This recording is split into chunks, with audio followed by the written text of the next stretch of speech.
I feel strongly that the university needs pressure to handle this situation swiftly and with a lot of care for the people involved. Let us help you. Let us work with you. More people opening up about their cancer diagnosis after spending time in NC State's Poe Hall. 123 cases have been reported to WRAL's 5 on Your Side team since toxic chemicals were discovered in the building, and 8 women sat down with Keely Arthur to talk on camera for the first time. They're asking for more support from the university. Joining me now is WRAL 5 on Your Side reporter Keely Arthur and investigative journalist Ali Ingersoll. Keely, I want to start with you. 123 cases is a lot, and then to get 8 women to speak on camera so bravely. How did you get all of these people to talk with you, not just about their experience, but also sharing very personal information?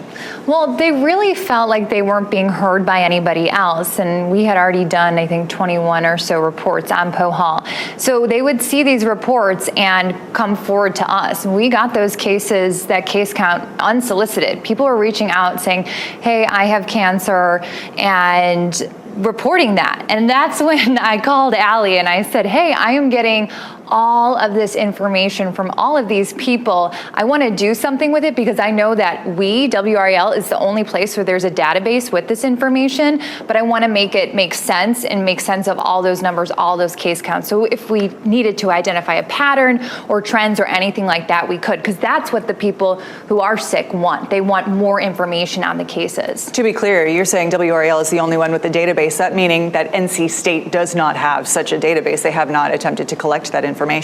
They have not. The CDC is working on something separately right now, but they began maybe a week ago now. We've been working on this for 4 months. And what kind of medical information are we talking about? Ali, do you want to take that one?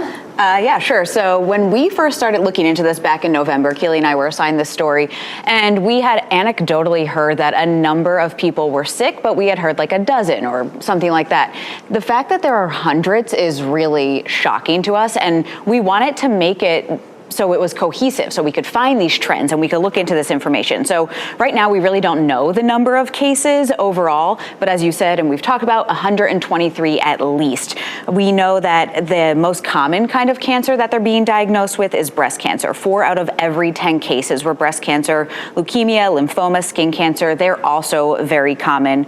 The majority of those who have been diagnosed, they are women. About 77% are women, and almost 2/3 are former grad students or former faculty and staff. Now, something that's really interesting that we were able to find out from all of the information that Keely collected is that the average age when someone is diagnosed is 44 years old. That's about 20 years younger than when the average American is diagnosed with cancer, which is really interesting, much younger than what we're seeing nationwide with a diagnosis here at Poe Hall. And what I think is really important to remember is that all of these data points, they are people, and Keely was able to talk to all of these people. And I think that it was just so brave that they came forward to share this information that is really personal, but they wanted to kind of find these trends and outliers the same way that we did. And I just think it's incredible that they came to us to share that. It's been cathartic for them. As Ali pointed out, it's far fewer men, so I've had some difficulty getting them to be willing to speak on camera, but I did a Zoom interview with one of them, and he was like, I don't really want to talk about it.